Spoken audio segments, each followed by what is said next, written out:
נגריה נפגשת קבוצה שלומדת לבשל. אחרי שאריאלה שרון שמר דפקה דיבלים, היא גם למדה לבשל ארוחת חג כשרה. צילם דימיטרי זוזוליה.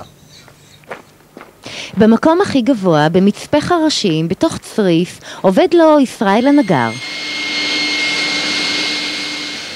שאלתם את עצמכם מה הקשר ביני ובין עבודה קשה?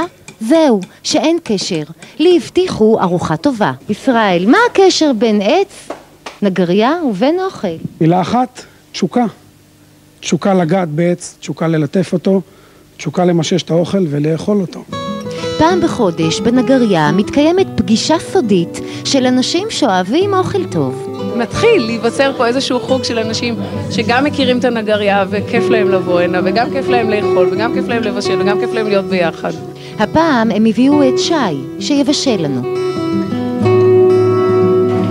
היום נבשל ביחד תפריט לארוחת ליל סדר שקצת שונה מהתפריט הקונבנציונלי נקרא לו, של הגפילטע פיש, הכבד קצוץ ומרק עם קני דלח. מנה ראשונה אנחנו נעשה כבדי עוף מוקפצים עם ריבה של סלק אדום וקצת וניל. אני מאמין שמשפחות שיודעות לעשות כבד קצוץ טוב, או גפילטע פיש, או הקני דלח, צריכות לדבוק בו, ואם אמא יודעת לעשות חריימה כמו שצריך, אז לדבוק בו, ולא פתאום לעשות איזה סלמון או דגים בנוסח פלצני, סליחה על הביטוי, שלא מתאימים לשולחן המשפחה. המטרה שלנו ליצור כרגע רוטב לטלה הצלוי שלנו.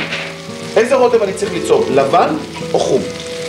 חום, מכיוון שהשחמתי את הטלה, יש לנו טעם של צלייה, לכן אני צריך גם להתאים את הרוטב בטעם של צלייה לטלה. הבשר מאוד מאוד מאוד עסיסי, שימו לב כמה מיצים יש בו.